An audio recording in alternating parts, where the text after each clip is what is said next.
Good morning students. आज हम price elasticity of demand के कुछ न्यूमेरिकल्स की बात करेंगे। तो मैंने यहाँ पर कुछ सॉल्व्ड न्यूमेरिकल बुक्स के लिए हैं, उनको आप समझिएगा। जैसे आपका क्वेश्चन है, when price of good is ₹13 per unit the consumer buy 11 units of that good. When price rises to ₹15 per unit, the consumer continues to buy 11 units. Calculate price elasticity of demand. यानी ये किसी commodity का price ₹13 unit है तो consumer उसकी 11 unit bye करता है। अब उसका price rises to ₹15 per unit का मतलब यह है कि उसका प्राइस ₹2 इंक्रीज हो गया है, या यूँ कह लें कि उसका प्राइस ₹15 पर यूनिट हो गया है और कंज्यूमर अभी भी 11 यूनिट्स ही बाय करता है। कैलकुलेट कीजिए प्राइस इलास्टिसिटी ऑफ डिमांड। तो देखिए, अब आपको यहाँ जो जो वैल्यूज़ गिवन है उसको अकॉर्डिंग देखें। आपको यहाँ पर P ₹13 गिवन है, P1 15 गिवन है। तो डेल P आपका P1 और P का डिफरेंस होगा, means 15 minus 13 is equal to 2। Q means initial units 11 है और Q1 आपका 11 है, क्योंकि पहले भी वो 11 यूनिट से परचेस करता है और बाद में भी 11 यूनिट से परचेस करता है। तो डेल Q आपका Q1 का डिफरेंस होगा, मीन्स 0। अब प्राइस इलास्टिसिटी डिमांड आपका फॉर्मूला है P divided by Q into del Q upon del P। और P की जगह आप 13 रखिए, मीन्स इनिशियल प्राइस रखिए। Q की जगह आप इनिशियल क्वांटिटी रखिए। डेल Q जो कि आपका 0 है और डेल P आपका 2 है। तो इस तरह से जब आप इसको कैलकुलेट करेंगे तो ये आपका आंसर आएगा 0 और AD होगा आपका 0 और demand is perfectly elastic. Means price बढ़ने से डिमांड के ऊपर कोई इफेक्ट नहीं आता, वो पहले जितनी ही बनी रहती है। Next question, when price is ₹12 per unit the consumer buy 24 units of that good. When price rises to 14 per unit, the consumer buy 20 units. Calculate price elasticity of demand. Means जब किसी गुड का price ₹12 per unit है तो consumer उसकी 24 units को ही purchase करता है, और उसका प्राइस अब जबकि ₹14 हो गया है तो कंज्यूमर यहाँ पर 20 यूनिट्स परचेस कर रहा है। आपको elasticity of demand find out करनी है। अगेन यहाँ पर हम P को देखेंगे तो उसकी अमाउंट ₹12 है, P1 14 है। तो del P1 minus P means 2 होगा। और Q को अगर हम देखें तो आपकी पहले की जो क्वांटिटी है या डिमांड है वो 24 यूनिट्स है, और प्राइस बढ़ने के बाद हमारी डिमांड 20 यूनिट्स हो जाती है। तो डेल Q1 माइनस Q देखेंगे तो आपकी ये 4 यूनिट्स होगी। अब आप प्राइस इलास्टिसिटी डिमांड के फॉर्मूले में वैल्यू रखिए P upon Q into del Q upon del P। तो P की जगह आप 12 रखेंगे, Q की जगह 24 रखेंगे, और इसी तरीके से डेल Q की जगह आप 4 रखेंगे और डेल P की जगह 2 रखेंगे। इसको सोल्व करने के बाद आपका आता है 1, मीन्स प्राइस इलास्टिसिटी डिमांड, इसकी आंसर आपकी 1 है। नेक्स्ट क्वेश्चन है स्टूडेंट्स आपका, यहाँ पर प्राइस हमारे पास मीन्स ये वाला 9 है और इसके सामने क्वांटिटी 100 है। अगेन प्राइस 9 है लेकिन क्वांटिटी अब 150 है, मीनिंग प्राइस के अंदर कोई चेंजेस नहीं हुआ है लेकिन आपकी क्वांटिटी 150 हो चुकी है। इसका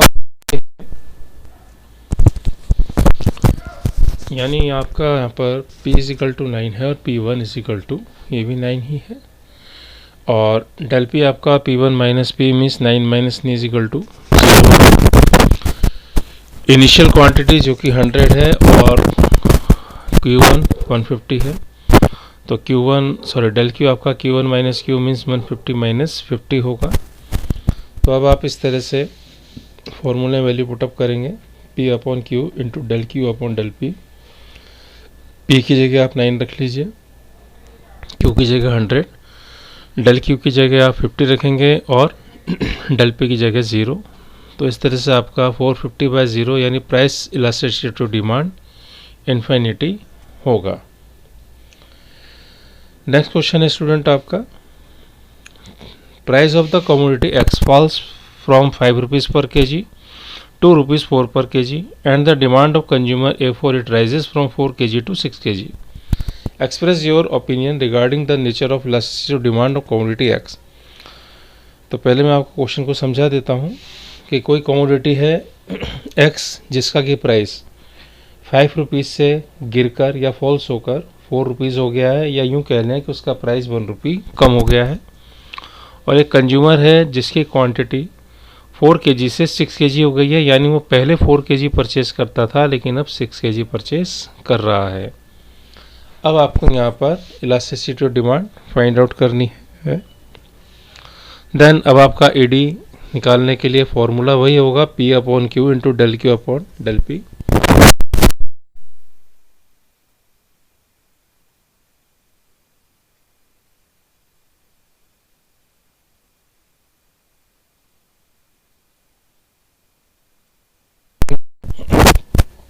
तो डेल P मीन्स 4 से 5 हो गया है, या P1 और P का आप डिफरेंस लेंगे, और डेल Q 6 और 4 का डिफरेंस लेंगे 2, देन P की जगह आप 5 रखेंगे और Q की जगह 4 रखेंगे, डेल Q की जगह 2 और डेल P की जगह 1, ये होगा आपका 10/4। अब आपकी जो आंसर होगा ये होगा 2.5।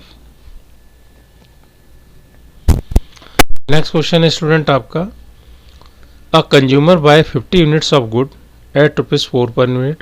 When its price fall by 25%, its demand rises to 100 units. Find out the price elasticity of demand.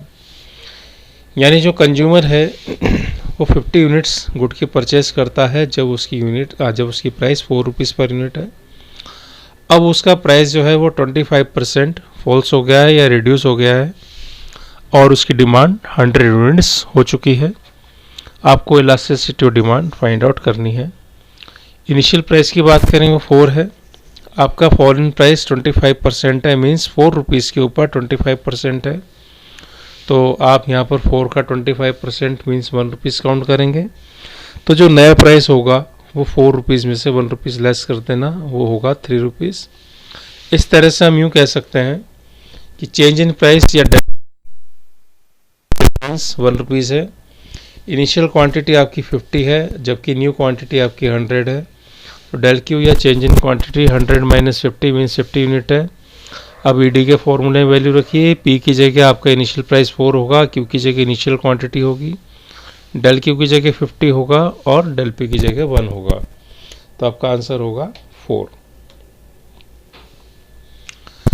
Next question है स्टूडेंट्स, सपोज कीजिए इनिशियल डिमांड 100 यूनिट्स है, with the rise in price ₹5 the quantity demanded decreased by 5 unit.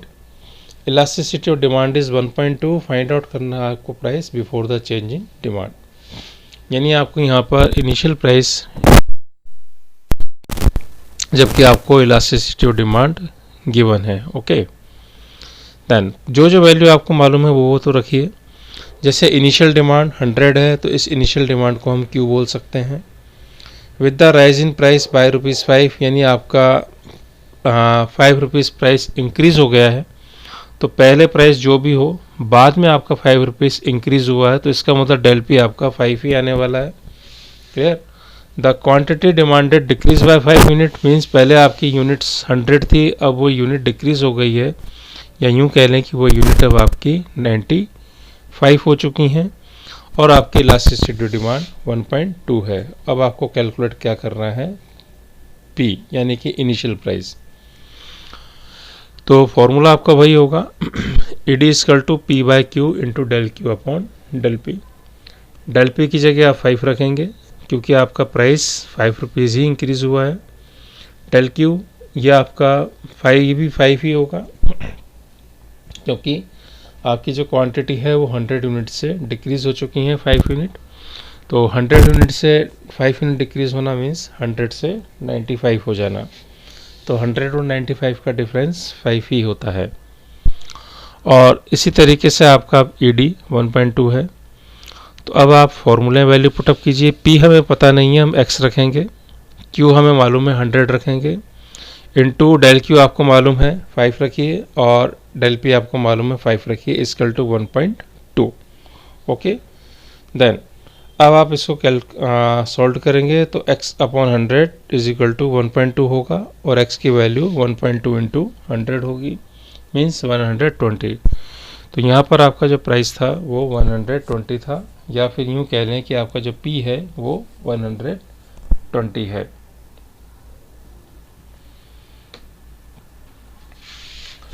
Next question की हम बात करते हैं students.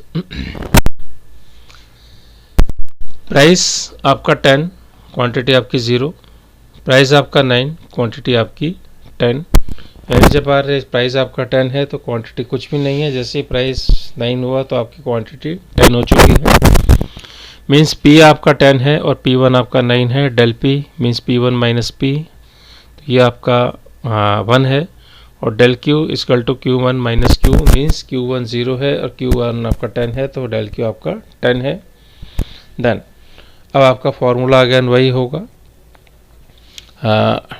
P upon Q into del Q upon del P means 10 upon 0 into 10 upon 1।